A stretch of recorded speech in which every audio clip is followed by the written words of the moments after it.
오늘 우리 하나님의 선하심과 거룩하심이, 인자하심이 우리 하늘의 삶 속에서 성령으로 우리 속에 임하는 하루가 되기를 주의 이름으로 간절히 사모합니다.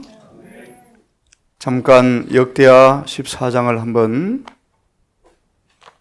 보고 말씀을 드리겠습니다. 역대하 14장 6절을 먼저 보겠습니다. 여호와께서 아사에게 평안을 주셨으므로 그 땅이 평안하여 여러 해 동안 싸움이 없는지라. 기도처럼 하나님께 잠시 우리에게 평안을 허락하시는 시간에 우리가 살고 있습니다, 여러분. 그러한 때 유념할 사실이 뭐냐 하면 하나님께서 아사에게 평안을 주었으므로 여러 해 싸움이 없는지라 제가 견고한 성읍들을 유다에 건축했더라.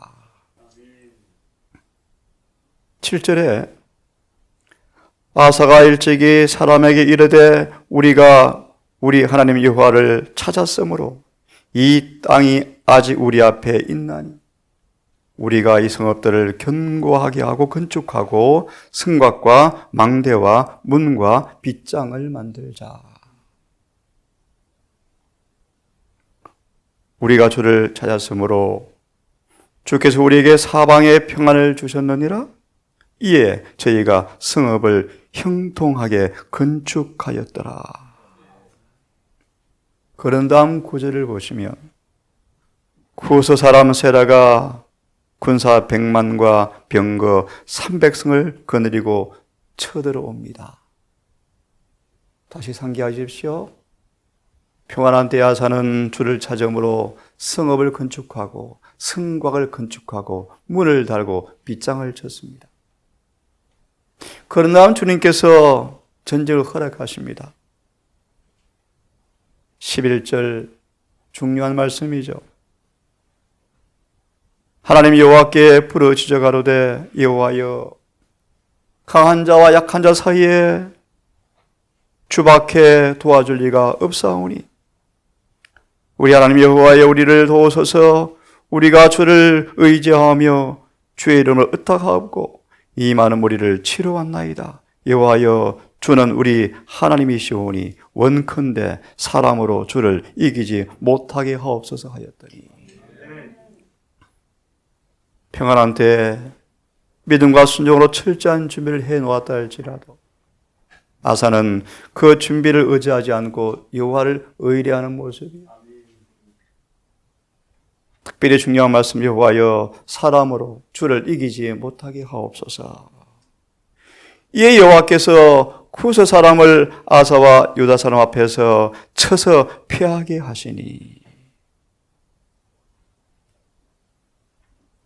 기도처럼 여러분이 평안한 때 아사처럼 믿음과 순종으로 우리 영혼의 성전을 잘 건축하는 일에 전심을 다하셔야 합니다. 문을 달고 빗장을 쳐야 합니다. 주의 자비로 그 준비가 이루어진 연고 이후에 시험을 허락하시는 은혜가 있기를 간절히 바랍니다.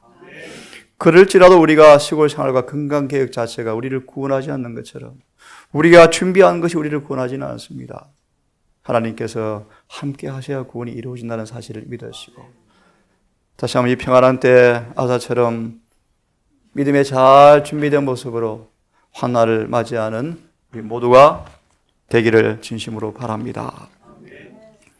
오늘도 두렵고 떨리지만 예리한 주의 말씀을 통하여 하나님의 심판을 두려워하라 라는 말의 의미를 우리가 섬기는 그분께서 어떠한 분이신가를 다시 한번 깊이 생각해 보시면서 하나님을 진정으로 두려워하심으로 욥처럼 모든 죄에서 떠나는 경건한 두려움으로 여호와를 섬기는 충성된 백성이 되기를 간절히 바랍니다. 잠시 마음을 가다듬으시고 진지한 모습으로 이 말씀을 다시 한번 상기하면 좋겠습니다. 1879년 10월 23일 새벽 2시. 다 자는 시간입니다. 1879년 10월 23일 새벽 2시. 엘렌 화이트에게 성령이 임하였습니다. 참 복이 있는 주의 여종이죠, 그죠? 성령이 임하였습니다. 나는 다가오는 심판의 장면을 보게 되었다. 내 앞에 지나가는 광경들은 도저히 말로 적절하게 표현할 수가 없었다. 심판이 집행되는 날이 온 것처럼 보였고 천천만만의 큰 보좌 앞에 모여 섰는데 위엄스러운 한 분이 그 위에 앉아 계셨다. 몇 건이 책이 놓였고 각 책의 표지들에는 불꽃 같은 글씨로 하늘의 원부라고 기록되어 있었다. 거기에 진리를 믿노라 주장하는 사람들의 이름이 적혀 있는 책들이 펴 놓였다. 보좌 주위에 셀 수 없는 사람들이 갑자기 시야에서 사라져 버렸고 하나님의 빛과 진리에 자녀라고 공언하는 사람들만 주목을 끌었다. 각 사람의 이름이 불려지고 이름이 하나하나 불려지고 그들의 선행이 지적될 때 그들의 얼굴은 거룩한 기쁨으로 빛났다. 하지만 이 장면은 내게 강한 인상을 주지 못했다. 다른 책이 펴졌는데 거기에는 진리를 공언하는 사람들의 죄가 기록되어 있었다. 이기심이란 총괄적 제목 아래 여러 가지 다른 죄들이 적혀 있었고 매 줄마다 제목이 붙어 있고 제목 아래 이름 맞은편에 각각의 줄 안에 보다 작은 죄들이 기록되어 있었다. 탐심이라는 제목 아래 거짓, 절도, 강도, 사기, 탐욕이 기록되어 있고 야망이라는 제하에 자만과 사치가 있고 악의와 시기와 미움과 질투가 있고 부절제는 긴 목록의 두려운 죄악들, 음탕과 간음과 동물적 증욕과 방종과 같은 죄악의 목록이 빽빽히 붙어 있더라. 이것들을 바라보면서 나는 말할 수 없는 고통 가운데 누가 구원을 받을 수 있을까? 누가 하나님 앞에 의롭게 설 수 있을까? 누구의 옷이 점이 없는가? 누가 순결하고 거룩하신 하나님 앞에 흠이 없는가라고 부르짖었다. 보좌 위에 앉으신 거룩하신 분이 천천히 원부의 책장을 넘기시면서 그분의 눈은 한순간씩 각 사람에게 머물렀다. 그분의 일별은 마치 그들의 심령 속으로 다 들어가는 듯하였고 동시에 그들의 생애는 모든 말과 행동이 불꽃처럼 된 글자로 눈앞에 지나가듯이 그들의 마음에 지나갔다.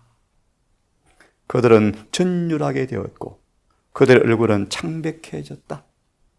그들은 보좌 주위에 모일 때 첫 모습은 부주의하고 경박했지만 지금은 얼마나 변해버렸는가.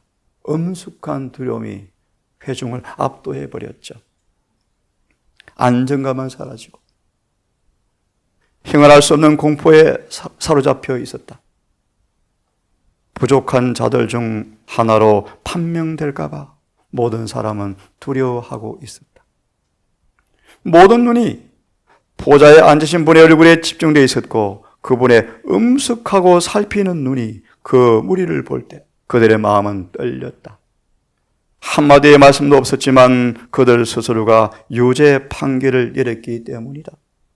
심령의 고통 중에 각 사람은 자기 자신이 유죄임을 선언하고 죄를 지음으로 그 자신이 영생의 귀중한 은혜를 포기했음을 무섭게도 생생하게 깨닫게 되어진다. 다 읽을 수가 없고요. 정언복음 1권 96챕터를 읽어보기를 바라면서 마저 읽고 오늘 주제 강의를 드리겠습니다. 부족함이 드러나 저울에 달아보니 달려 부족함이 판명되었다. 왜 그대는 그대의 품성의 옷을 어린 양의 피에 빨아서 희게 하지 않았는가? 하나님께서는 세상을 정죄하기 위함이 아니요 구원하기 위해서 오셨는데 그들을 향한 나의 사랑은 어머니의 사랑보다 더 적극적이었고 십자가의 죽음은 그대의 죄와 무게와 저주를 담당한 것이고 모든 죄의 기록을 지우고 구원의 자를 갖다 주기 위함이었는데 왜 준비를 하지 않았는가? 라고 쭉 말씀하시면서 마지막 판결문이 내립니다. 그러나 마지막 장면이 이렇게 기술되어집니다. 이제 광경은 사라졌다. 나는 계시가 끝났고 이제 나는 영생을 위하여 아직도 준비할 수 있는 귀중한 은혜의 시간이 아직 허락되어 있다는 것과 하나님의 날이 아직 오지 않았다는 말할 수 없이 감사하면서 내가 여전히 지상에 존재하고 있음을 발견하였다. 매 시간이 하나님 앞에서 재현되어 지나가고 성실과 불성실이 기록된다. 심판이 베풀어지고 책이 펼쳐져 모든 사람의 책에 기록된 대로 심판을 받을 때 낭비한 순간들과 이용하지 않는 기회들에 대한 기록이 반드시 나타날 것이다. 이기심, 시기, 자만, 질투, 게으름 혹은 마음에 품은 다른 어떤 죄라도 하늘의 축복에서 그를 제외시킬 것이다. 너희 자신을 종으로 들여 누구에게 순종하든지 너희는 그의 종이라 라고 계시가 끝납니다. 왜 심판의 시간이 이르렀으므로 두려워하라 말의 의미를 여러분이 이해하시겠습니까? 여호와를 두려움으로 속히 죄에서 떠나셔야 합니다. 여호수아 7장을 펴겠습니다. 16절과 26절을 보려고 합니다. 여호수아 7장 16절 26절에 시간 관련상 요약하겠습니다. 이스라엘 백성이 한 사람의 회개치 않은 죄를 품고 있는 그 연고로 전쟁에서 패배하게 만듭니다. 군중은 울부짖음으로 탄식합니다. 하나님께서 한 사람의 회개하지 않은 죄가 전쟁의 패배를 가져온 연고를 이제 알리시는데요. 보는 것처럼 제비를 뽑아 범죄자를 철저하게 색출합니다. 그런 다음 아시는 것처럼 아간과 그에 속한 모든 가족과 그에 속한 짐승까지 다 목숨을 거둡니다. 철저한 심판이 임합니다.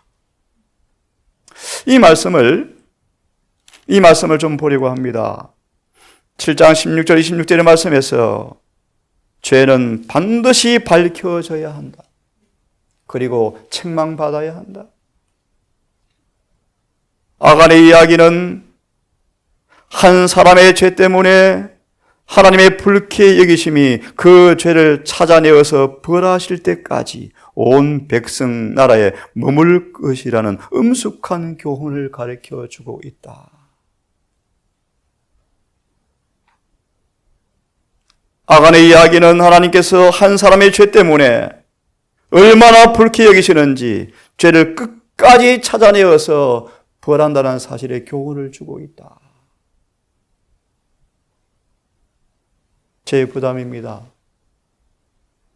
회를 거룩하게 하지 아니하면, 우리의 모임을 거룩하게 하지 아니하면 늦은 비가 오지 않습니다. 오순절 다락방처럼요. 이 정언의 말씀에 한참 건너뛰어서 중간쯤 보시면 이런 말씀이 있습니다. 하나님의 사랑은 죄를 결코 축소하게 하지 않습니다. 사랑은 죄를 절대로 덮어주지 않습니다. 사랑은 죄를 축소하지 않습니다. 그 사랑은 고백하지 않은 죄를 덮어주거나 용서하지 않을 것입니다. 아간은 슬픈 얘기요. 아간은 하나님의 율법이 그 입법자와 같이 변함이 없다는 것을 너무 늦게서야 알게 되었다. 율법의 신성성, 요즘 공부하시죠? 안식일을 거룩하게 지켜줘야 합니다. 이것은 우리의 모든 행동과 사상과 감정까지 관계를 갖고 있다. 어제 집사님의 기도처럼 하나님, 나 목소리까지 은혜로 통제받고 싶어. 예, 실물교훈. 우리의 은혜가 음성까지 주관해야 한다. 표정까지 주관해야 한다. 우리의 신앙이 얼마나 얄팍한지 몰라요. 얄팍한지. 감정은 믿음의 근거가 아니에요, 여러분. 율법은 우리를 따라와서 스가랴 5장의 말씀인데요. 행동과 은밀한 동기까지 미친다, 추적한다. 동기가 뭔지, 행동이 뭔지. 하나님을 두려워하셔야 돼요, 여러분. 나중에 보겠지만 하나님의 거룩하심에 대한 견해가 너무 천박해서 신학을 엉터리로 하면서요. 하나님 사랑하신대요, 우리를. 사랑하시죠. 어떻게 말로 형언할 수 있겠습니까? 하지만 그 사랑은 절대로 죄를 덮어주지는 않는다. 마저 보겠습니다. 죄에 빠짐으로 아간은 하나님의 율법을 가볍게 여기게 된다. 죄를 자기 주위 사람들에게서 숨기고 스스로 그의 심중에 이르기를 하나님은 죄악에 주목하리라 만큼 엄숙한 엄한 분이 아니라고 평가하는 사람들이 많다. 십자가를 보십시오. 하나님이 얼마나 거룩한 분이시. 어떠한 죄도 십자가 없이는 용서받을 수 없을 만큼 무서운 게 죄예요, 죄. 율법은 의의 표준이다. 하나님께서 선악간의 모든 은밀한 일을 심판하실 그날에 지금이죠. 율법은 생애의 모든 행동을 비교해 보신다. 조사, 심판. 비교해 보신다. 이게 뭐 지금 우리 소설책을 읽습니까, 여러분? 심판을 두려워하래요, 하나님께서. 마음의 순결은 생애의 순결을 낳는다. 왜 우리가 변화받지 못합니까? 마음의 셈이 여전히 더럽기 때문입니다. 마음이 새롭게 함으로 변화를 받아 깨끗한 셈으로 창조되어야 합니다. 죄에 대한 모든 변명들은 부질없는 일이 될 것이다. 고호 5장 10절 12절. 그때는 심은 그대로 돌려준다. 더 이상 기회가 없다. 하나님께서 각 사람을 쳐서 증거하실 때 누가 그 죄를 위해서 탄원할 수가 있겠는가? 하나님을 두려워하라. 요한복음 15장 전체를 읽고 암송하고 연구하랍니다. 너무 잘 아시는 말씀이에요. 포도나무 비유의 말씀인데요. 이왕 폈으니까 좀 읽겠습니다. 15장 1절과 7절까지만 제가 좀 읽고 하나님을 두려워하는 의미가 뭔가를 좀 보려고 합니다. 제가 읽겠습니다. 내가 참 포도나무요 내 아버지는 그 농부라. 물은 내게 있어 그분의 자녀라 공언하지만 믿느라 공언하지만 내게 있어 과실을 맺지 아니하는 가지는 아버지께서 이를 제해버리시고 아간을 제하자 드디어 그들은 전쟁에 승리하죠. 우리 속에 죄가 용서되어지고 의로워지면 승리는 확실합니다. 무릇 내게 있어 과실을 맺지 않은 가지는 아버지께서 제해버리시고 무릇 과실을 맺는 가지는 더 과실을 많이 맺게 하기 위해서 이를 깨끗게 하는 전정 작업을 또 하신다. 우리가 섬기는 하나님이셔요. 과실 맺혔네. 온유 좀 부절전했지만 온유하네. 오케이 아니고요. 더 맺게 하려면 한다. 또 전정하신다. 하나님 우리가 정결하게 될 때까지 쉬지 않으신대. 끝까지 수술하시네. 끝까지. 일에 반항하면 고치 못한 품성 그대로 굳어지면 내버려둬라 라는 선고를 면치 못할 것이다. 우리가 섬기는 그분이 어떤 분인가를 여러분 성경으로 이해하시고 자신의 불완전한 생각과 불완전한 경험으로 측정하여서 아간처럼 음숙한 분이 아니야 라고 착각하지 마시고 성경대로 그분을 믿으셔야 돼요. 성경대로. 성경을 연구하는 말의 의미를 아시겠습니까? 맞아 있습니다. 너희는 내가 일러준 말로 이미 깨끗하였으니 내 안에 거하라. 나도 너희 안에 거하리라. 조건이요. 너희가 내 안에 거하면 나도 거하리라. 가지가 포도나무에 붙어있지 아니하면 절로 과실을 맺을 수 없음같이 너희도 내 안에 있지 아니하면 열매 절대로 못 맺는다. 내 안에 거란 말의 의미는 끊임없이 자아를 부인하고 성령을 받는 것을 의미한다. 5절의 말씀. 나는 포도나무요 너희는 가지니 저가 내 안에 내가 저 안에 있으면 이 사람은 과실을 맺나니 분명합니다. 분명해. 설명이 필요 없죠. 우리의 변화가 왜 없습니까? 게으르지 아니하고 왜 열심을 내어서 우리의 마음의 정원의 밭에 왜 성화 열매가 많이 없습니까? 변화가 안 됩니까? 성경으로 답을 드립니다. 그분 안에 없기 때문입니다. 명백하죠. 나는 포도나무요 너희는 가지니 저가 내 안에 내가 저 안에 있으면 이 사람은 과실을 많이 맺나니 나를 떠나서는 너희가 아무것도 할 수 없습니다. 사람이 내 안에 거하지 아니하면 가지처럼 밖에 버려 말라지나니 사람들이 이것을 모아다가 불에 던져 사르느니라. 에스겔 15장. 아무것도 쓸모없는 게 포도나무죠. 열매 없는 포도나무는 땔감으로도 가치가 없고 건축 자재로 아무 가치가 없고 없어야 돼요. 아무 가치가 없어요. 7절. 너희가 내 안에 거하고 내 말이 너희 안에 거하면 무엇이든지 원하는 대로 구하라. 그리하면 이루리라. 너희가 과실을 많이 맺으면 내 아버지께서 영광을 받으실 것이요. 첫째 천사의 기별이에요. 그죠? 영광을 돌리라. 너희는 내 제자가 되리라. 그런 사람들을 아버지께서 나를 사랑하신 것처럼 나도 너희를 사랑하였으니 나의 사랑 안에 거하라. 유다서 20절, 21절 사랑 안에서 자기를 지키며 긍휼을 기다리라. 15장 4절을 좀 보시면 주석을 펴보시면 연합은 물론 반드시 분리가 선행되어져야 한다. 이해하십니까?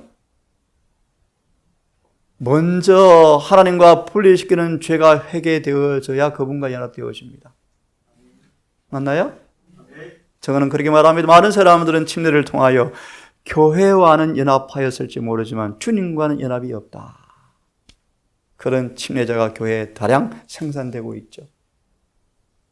읽지 않습니다. 그 다음 제목. 하나님은 타협하지 않으신다. 이 말씀을 좀 읽고 싶습니다. 하나님은 타협하지 않으신다? 찾았습니까? 요한복음 15장 4절의 주석의 말씀 두 번째 제목.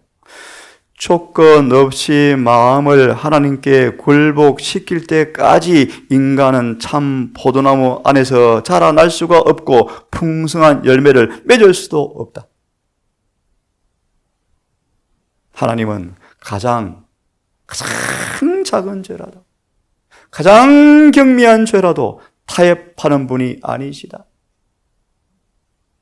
만약 하나님이 그렇게 하시는 분이시라면 예수께서 고난을 당하시고 죽으시기 위하여 세상에 오실 필요가 없었다. 없었죠. 법 고치고 표준 낮추면 되죠. 진리를 받아들이는 사람들의 품성과 행동을 바꾸어 놓지 않는 회심은 순수한 회심이 아니다. 셋째 천사의 기별을 늦게 받은 많은 사람들이 첫째 천사의 기별도 경험이 없다. 진리는 사랑으로 역사하며 영혼을 순결하게 하는데 왜 안 되는가? 조건 없이 마음을 굴복하기 전까지는 하나님께서 그 사람을 위해서 열매를 맺게 할 수가, 그분도 할 수가 없다. 예레미야 3장을 좀 펴시면요. 예레미야 3장을 좀 펴보십시다. 3장을 펴시면서 들으시면 되겠습니다. 성경 40명의 성경 기자들은 놀라운 말씀이에요. 요엘서를 공부하면 나오는 말씀인데요. 당대에 대해서는 조금 기록이 되었고 모든 성경은 마지막 교회를 위해서 기록했다. 예레미야 전체는 우리를 위한 기별이에요. 그래서 교회 정언에 예레미야가 교회를 책망함. 읽어보십시오. 5호쯤 할 겁니다. 둘째 천사의 기별을 통하여 어떤 오류가 들어왔는지 낱낱이 밝혀내야 돼요. 그래 백성들이 술이 있게 술이에요. 네? 거짓 오류에서 깨어나서 올바른 방향으로 재림을 준비할 수 있겠죠. 옛날에 반역자의 왕을 죽이려고요. 음식을 준비하는 이 여자 궁녀를 통하여 음식에 독을 조금씩 넣잖아요. 왕은 그것도 모르고 계속 먹다가 점점 독이 쌓여 나중에 아픈데 원인을 모르고 죽잖아요. 사단은 진리 안에 오리를 조금씩 섞어서 먹인대요. 그걸 분간을 못한대, 분간을. 자, 봅시다. 예레미야 3장 1절과 25절 전체인데요. 다 읽을 수가 없고요. 다 읽을 수가 없고요.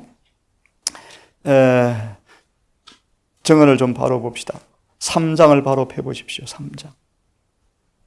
이게 무슨 말씀이냐 하면 하나님께서 이 남방 유다 이스라엘 사람들의 죄를 얼마나 미워하시는지 반드시 심판이 온다.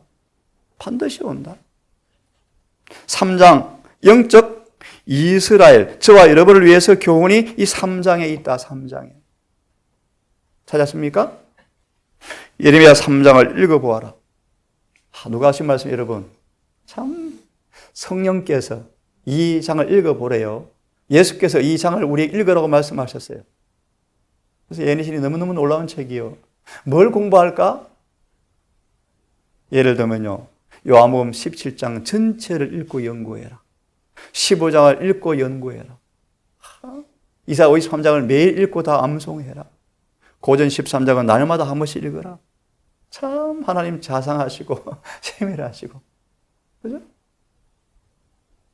자, 예레미야 3장을 읽어보라. 이 장은 현대 이스라엘을 위한 교훈이 기록되어 있다. 하나님은 그분의 자녀들이라고 주장하는 우리들은 하나님께서 고대 이스라엘의 죄를 용납지 않으신 것과 마찬가지로 우리들의 죄도 묵인하지 않으실 것이라는 사실을 깨달아야 한다. 잠깐 저를 보시면 구약에 보시면 전쟁이 많아 안 많아요? 지금 우리 현재 있어요 없어요? 안 보이죠? 근데 있어요 없어요? 있죠. 근데 느껴요 못 느껴요? 잘 못 느끼죠. 왜 이스라엘에 그렇게 많은 전쟁이 옵니까? 이렇게 잠깐 하나님께서 시련이라는 통로를 통하여 그들을 뭘 없애려고요?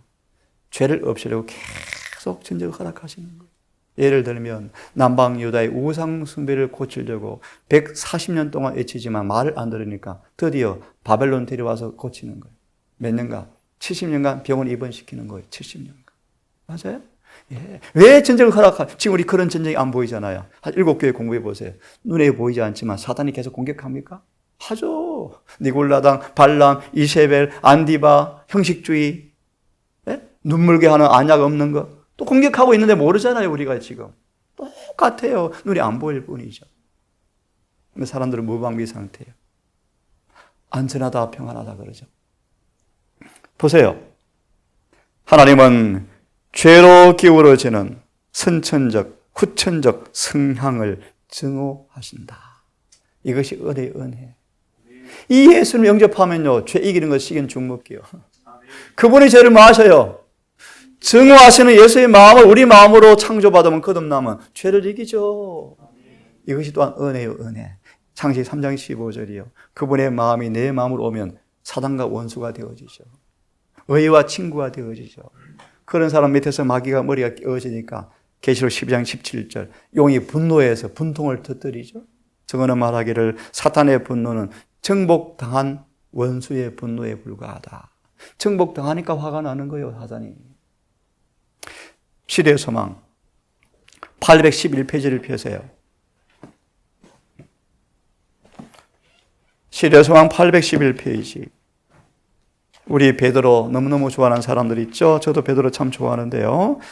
소망 111페이지를 좀 보십시다. 폈습니까? 811페이지 중간, 딱 중간에 보시면요. 딱 중간에 보시면. 폈습니까? 우리 그 앞에부터 보면 그리스도께서는 특별히 베드로에게 오늘 설교의 요지는 심판에 가까웠으므로 하나님을 두려워하라 라는 말의 의미가 무엇인가를 여러분 다시 생각하도록 말씀을 좀 보고 있습니다. 811페이지에 그리스도께서 특별히 베드로에게 관계에 드는 또 다른 교훈을 주고자 하셨다. 찾았습니까? 소망 811페이지 원문. 그리스도께서는 특별히 베드로에게 관계되는 특별한 교훈을 주고자 하셨는데 베드로가 주님을 부인한 것은 그가 전에 충성을 고백한 사실과 비교해 볼 때 매우 부끄러운 일이었다. 베드로는 그리스도를 모욕했고 형제들의 불신을 일으켰다. 그들은 베드로가 전에 저희 중에서 가졌던 지위를 차지하도록 용납되지 못하리라고 생각했고 그 자신도 신임을 잃었다고 생각했다. 사도의 직분을 다시 갖도록 부르심을 받기 전에 베드로는 모든 형제 앞에서 회개한 증거를 보여주어야만 하였다.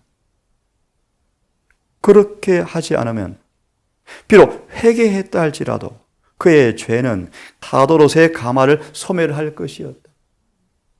구주께서는 베드로가 형제들의 신임을 회복하고 될 수 있는 대로 빨리 그가 복음에 끼쳤던 모욕을 제거할 수 있는 기회를 주셨다. 여기에 그리스도를 따르는 모든 사람들을 위한 한 가지 교훈이 주어져 있다. 복음은 악과 타협하지 않는다. 그것은 죄를 변명할 수가 없다. 은밀한 죄는 은밀히 하나님께 자복되어져야 하고 드러난 죄는 공공연하게 자복하여야 한다. 그 죄자에 대한 질책은 그리스도에게 던져진다. 그것은 사탄으로 승리의 개가를 부르게 하며 흔들리는 영혼들을 넘어지게 한다. 목사도 저런 죄를 범하는데 뭐 예를 들어서요. 설교는 하면서요. 자꾸 자신도 합리화시키고 변명한다. 영혼들을 넘어지게 한 그 회개의 증거를 나타내므로 제자는 힘이 미치는 데까지 치욕을 제거해야 한다. 이것이 첫째 천사의 기비 선포되었을 때 행했던 일이. 그죠? 원망 드러나는 일이 생각나면 형제를 찾아가서 용서를 구하고 무릎을 꿇고 용서를 구하잖아요. 왜요? 심판이 베풀어지고 있는데요. 서로 화해하지 아니하면 큰일 나는데요. 죄는 반드시 고백돼야 하고 공공연한 죄는 공적으로 고백해야 하고 은밀한 죄는 그분께 은밀히 고백해야 합니다. 철저하게 죄를 회개해야 합니다. 부자 선지자 202페이지를 펴보세요. 202페이지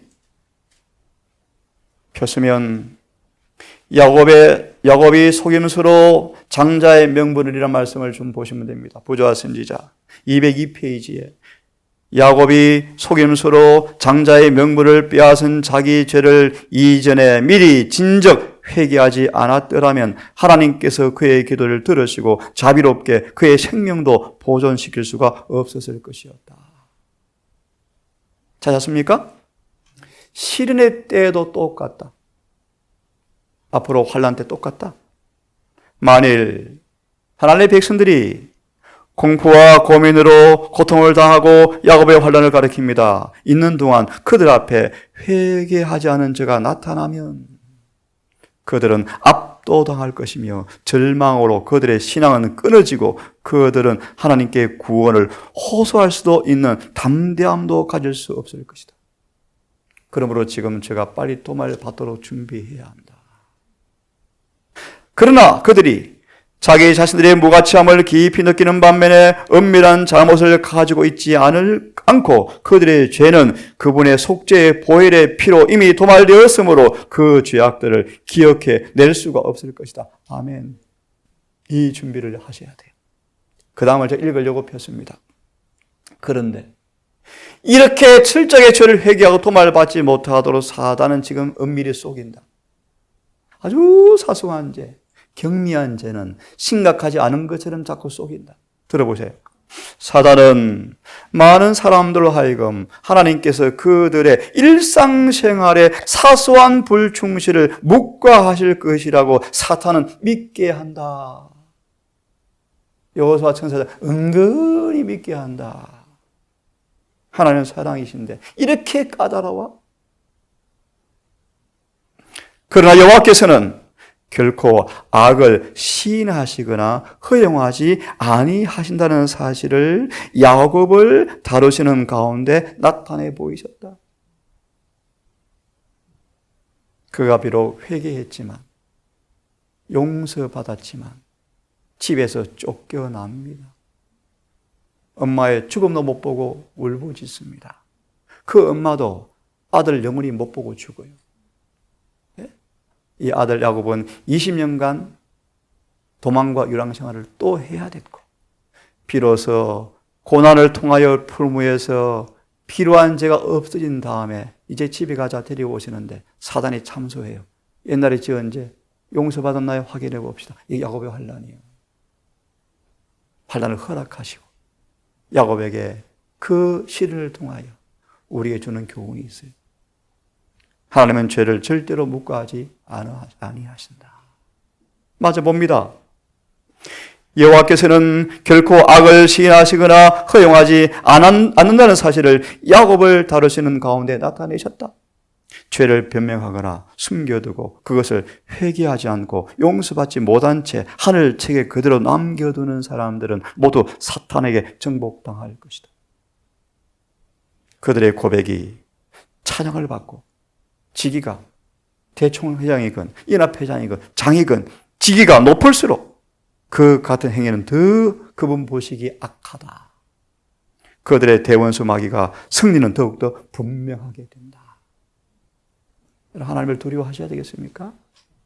눈물 짓고 노래하고 간증도 하지만 왜 결정적 변화가 없습니까? 하나님을 제대로 아셔야 돼요. 그분의 사랑을 표현할 길이 없죠. 십자가 보십시오. 하지만 그분의 공의 또한 무한합니다. 영원 불변합니다. 그분의 공의는 잠깐 보실래요? 요한일서 3장을 펴보시면 잠깐 짚고 넘어갑시다. 그리고 요한일서 3장을 빨리 펴시면 요한일서 3장을 펴시면 4절의 말씀을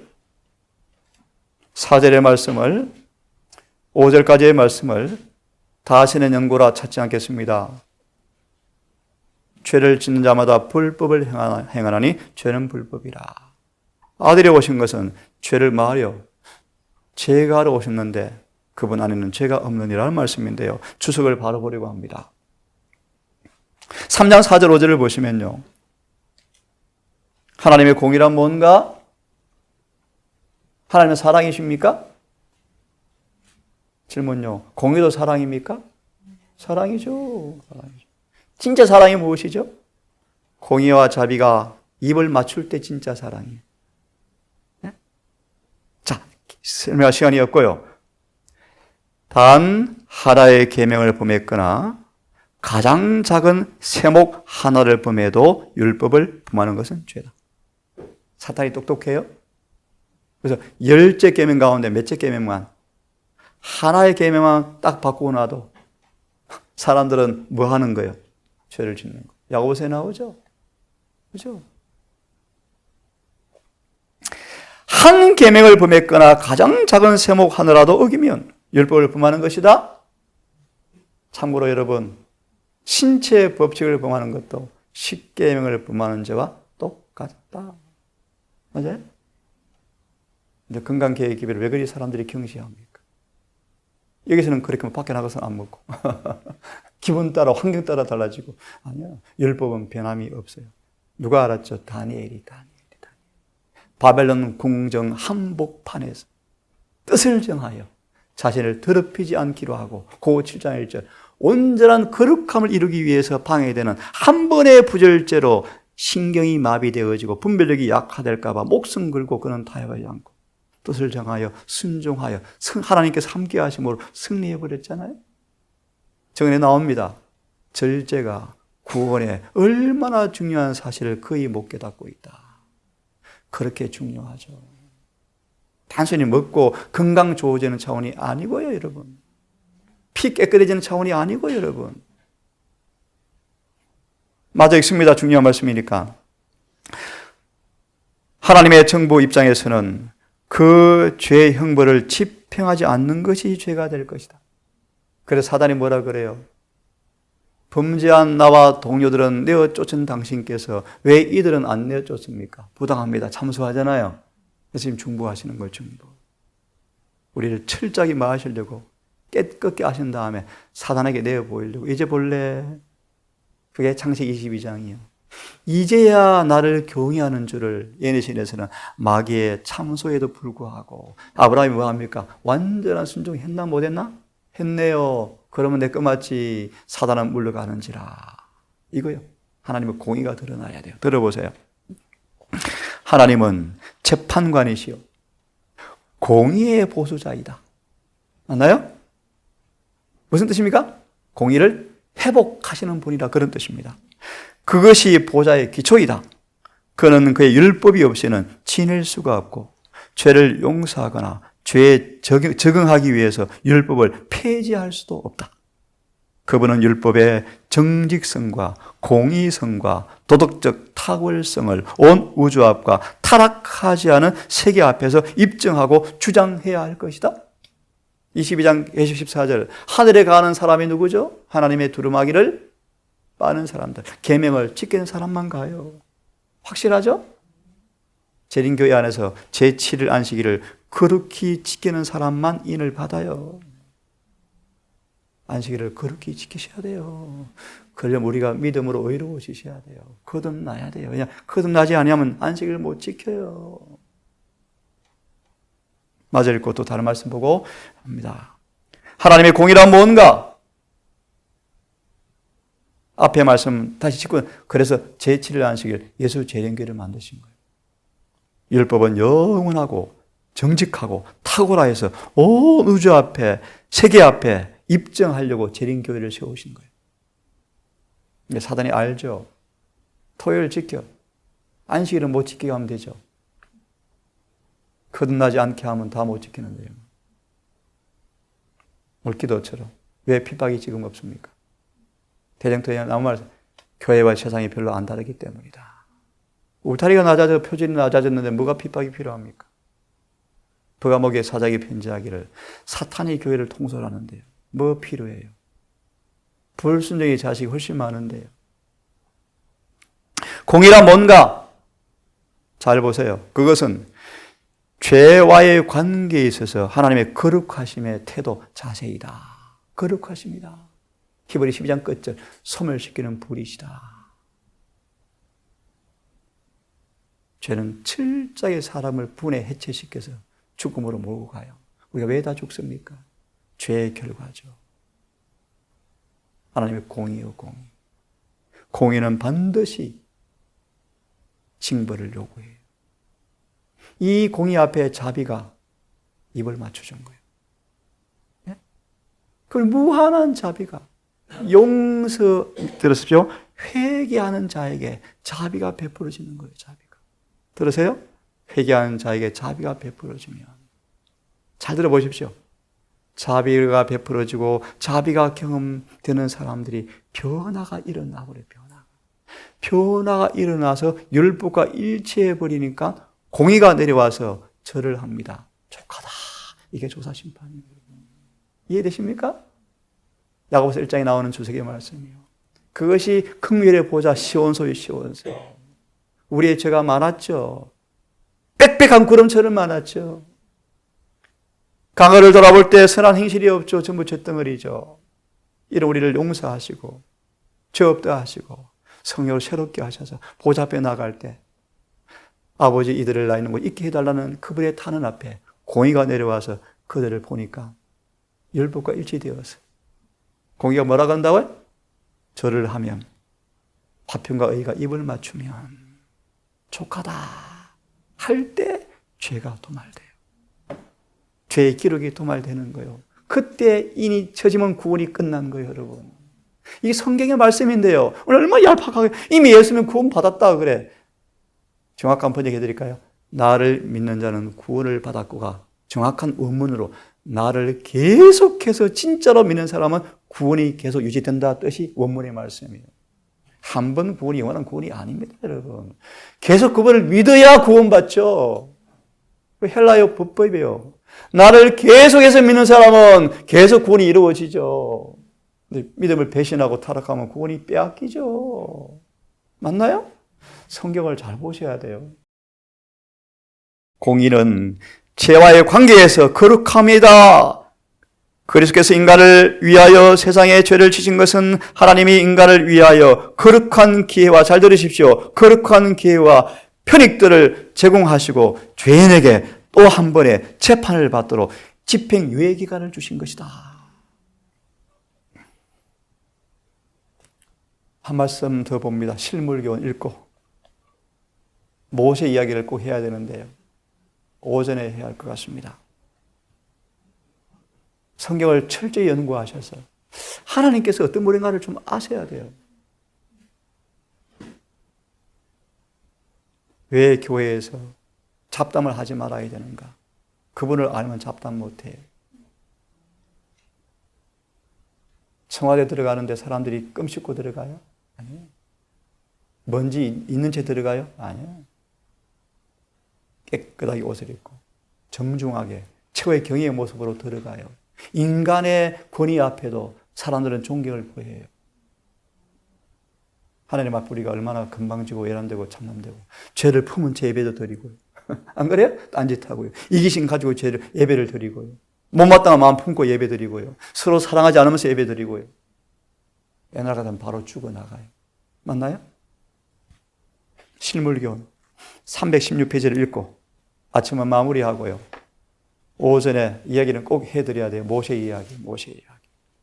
모세 이야기를 통하여 하나님이 어떤 분이신가를 배우셔야 돼요. 저 양심적으로 고백합니다. 그러면 한순간도 죄를 품고 있을 수가 없어요. 즉시 죄는 회개되어져야 돼요. 실물교훈 몇 페이지라 그랬죠? 예, 316페이지. 여러분, 첫째 천사 예배를 통하여 왜 심판이 가까웠으므로 두려워하란 말의 의미를 이해하시겠습니까? 316페이지. 하나님은 이 말씀까지 읽고 마칩니다. 316페이지 딱 중간이네요. 그리스도의 의인은 품고 있는, 찾았습니까? 그리스도의 의인은 품고 있는 단 하나의 죄도 가려주지 않을 것이다. 대장토토 뒤에 나오죠. 우리가 고치지 못하는 죄가 있어요. 그래서 변명하거나 핑계하거나 결정적인 노력으로 이기기 위해서 애쓰지 않는 그 모든 죄를 다 품고 있는 죄들이에요. 하나의 죄도 가려주지 않을 것이다. 사람은 마음속으로 하나님의 율법을 품을 수가 있다. 마음속으로. 우리 잘 모르잖아요. 은근히 못마땅한 생각 품고 있을 수 있잖아요. 사람이 겉으로 나타내는 범법 행위만 하지 않으면 세상 사람들은 그를 매우 고결한 사람으로 생각할 수가 있다. 하나님은 경건의 모양에 절대 안 속아요. 절대로 안 속아요. 그러나 하나님의 율법은 마음속에 비밀까지 저울질한다. 비밀까지 저울질한다. 모든 행동은 그 행동을 조장한 동기에 의하여 판단된다. 하나님의 율법의 원칙에 부합되는 사람만큼만 심판날에 능히 설 수가 있다. 너무너무 중요한 말씀입니다. 율법에 부합된 것만 심판날에 설 수가 있다. 그 다음 읽고 끝내려고 합니다. 하나님은 사랑이시다. 아멘. 아멘. 이 사랑은 그리스도를 선물로 주심으로 나타내 보이셨다.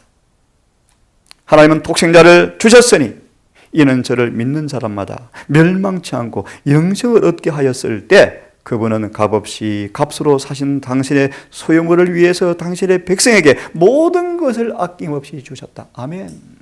그런데 잊지 마시라. 그분은 온 하늘을 주셨는데 왜 주셨는지 우리는 그 사랑의 능력을 통하여 거기로부터 힘과 능력을 얻어서 우리의 대적 마귀에게 정복당하지 않을 수 있다. 그러나 하나님의 사랑이 그분으로 하여금 죄를 묵인하게 하지는 않는다. 하나님은 사단의 죄를 묵인하지 않으셨다. 그분은 아담과 가인의 죄도 묵인하지 않으셨다. 또 어떤 다른 사람의 죄도 묵인하지 않으실 것이다. 그분은 우리의 죄를 못 본 채 하시거나 우리의 품성 가운데 있는 결점을 묵과하지 않으실 것이다. 그분은 우리가 당신의 이름으로 그것들을 극복하기를 원하신다. 아멘. 기도합시다. 거룩하신 아버지, 우리가 아버지를 거룩하다 부르지만 거룩하신이라 말할 때 이 개념과 관념이 어떤지 자문해 봅니다.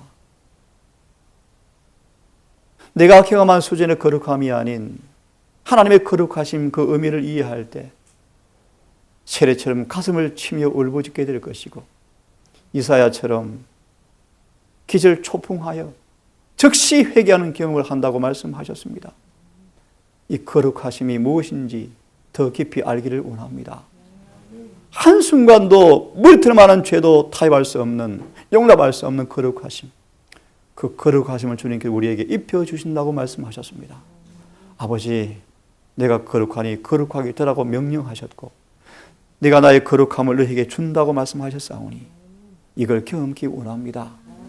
우리 마음이 거룩해지게 하옵시고 우리 생각이 거룩해지게 하셔서 큰 작은 죄라도 증오하고 저항하여 절대로 죄에게 지지 말며 사랑의 능력으로 사탄을 정복하는 신나는 승리의 노래가 이루어지게 해주시옵소서.